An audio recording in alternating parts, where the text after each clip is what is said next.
Shake it, baby. Oh yeah, shake it, shake it, shake it.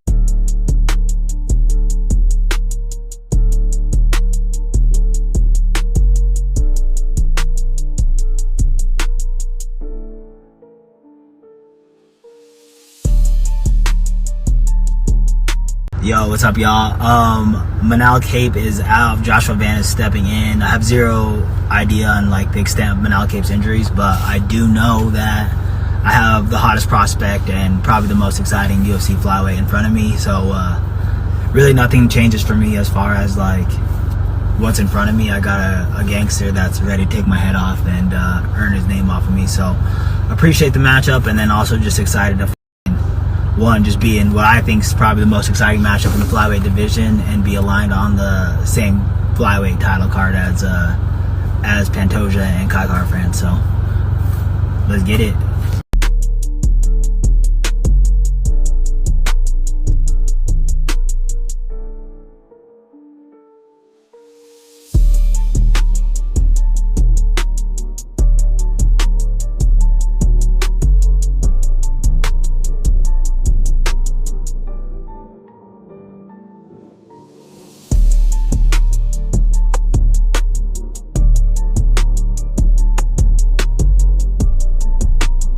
Are you saying Merab right now is #1 pound-for-pound fighter in the world?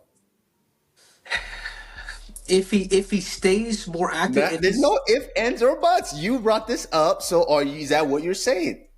He beats Corey Sandhagen on this fight, yes, I'm gonna put him at pound for pound the best fighter in the world, dude. 100%. I know. But think about it. It's like a lot. It's a good argument. You can't deny it, Kamaru. Especially if he gets 4 fights this year, bro. Like, hey, listen, I'm a hater, but I also recognize the truth.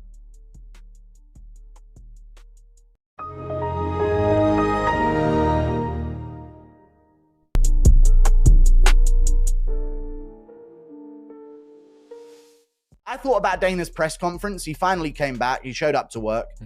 And I thought the media was weak. He dropped something like, "It's none of my business." Yeah. I remember was one of the lines that he said. It's none of my business. This is literally your business.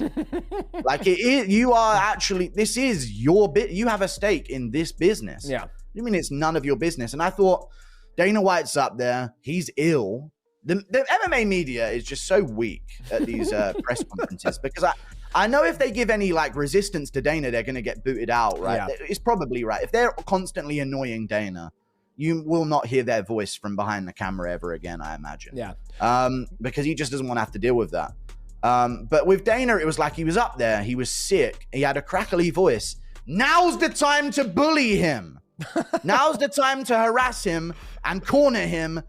He's literally there to be victimized by the MMA media right now. And all of them were just loading up softball questions to him. And it was like, oh, if I was there. What would you ask him? If I was in that If you were there, what question would you have asked him? I don't know what question I would ask him, but it would start with, "Listen here, you stupid fuck." That's what it was. It would start with some heat. Okay? That's all I know. And that would perk up Dana's attention real quick. He couldn't pretend to not hear that one. I'll tell you that much, like he normally does when he goes, "What? What do I think about that? I can't hear anything about that going on." And he starts looking around to his handler. He wouldn't be able to divert that one. You know what I mean? But either way, it was a good media day. Any other topics? We have a lot to discuss.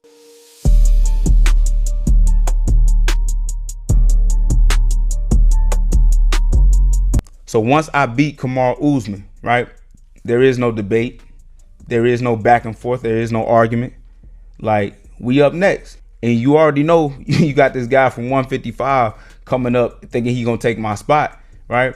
Nah, we can't have it. I truly believe that, with everything that's coming, the JDM fight and Islam fight is not a massive fight to make.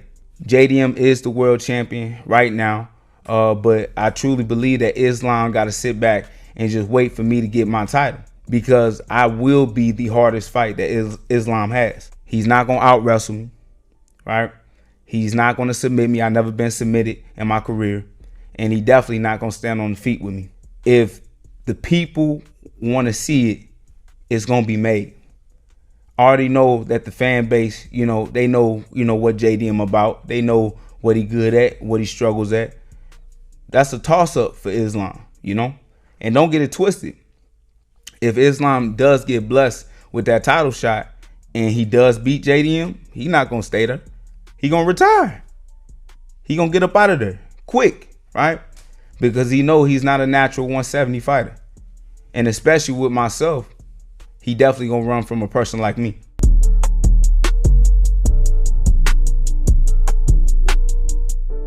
Who do you think could be next for Justin Gaethje? Justin Gaethje fight the winner. He won 3 of his last 4. He saved the UFC 2 times. They needed him, and he's there. The guy did so much for the sport. And if anyone said he doesn't deserve it, and he said, I'm not going to fight for the title, I'm just going to hang up my gloves. Really? So if he doesn't get a title shot, that could be it? We might not see Justin Gaethje again? Yeah, Jon is a very principled guy, and I never feel strong about this, and he really told me this yesterday. I was him at the fight. He said, I'm not going to get a title shot. I feel disrespected. I love being a UFC fighter. I love the UFC, but I feel the UFC have to love me back, and he doesn't feel the love right now. But, listen, at the end of the day, I think this guy, they love him. I think they will give him what he wanted. But at the end of the day, we have to see what happened first between Charles and Ilia. The mockery of this belt, the mockery of this sport, the mockery of the organization that Jon Jones has made over the last, couple months. And for the first time, we've gotten some real answers from Dana White. For the first time, we've gotten some real clarity from Dana White. You may not have noticed it, face value at first glance, but right here on this godforsaken show, I've been telling you the story from the beginning, and on Saturday, he finally confirmed it. And here's a spoiler. In a couple of weeks, he'll confirm it even further. And here's a word to the reporters in attendance. Stop taking the information that we are uttering on this program and calling it rumors, calling it internet talk. No. We tell it to you like it is. We tell you the truth. We give you everything, just like we did with the Conor situation this time last year, and then you do it with what you want to do with it. But the point is, it's always right. It always comes to fruition. We're always proven to be correct. Siento el matador, cuido a lo mío, a mi familia. Siempre cumplo mi palabra, no me llevo de la envidia. Orgullo de donde vengo, nunca lo puedo olvidar. Ahora tengo una Aston Martin y una casa junto al mar. Tengo todo lo que quiero, en mi sueño lo viví. Yo no elijo mi destino, eso Dios lo quiso así. Claro que conozco el miedo, no te lo puedo negar. Vine para ser leyenda. No me van a recordar, ay, amor, ay, mi morena de mi corazón, ay, amor, ay, mi morena de mi corazón.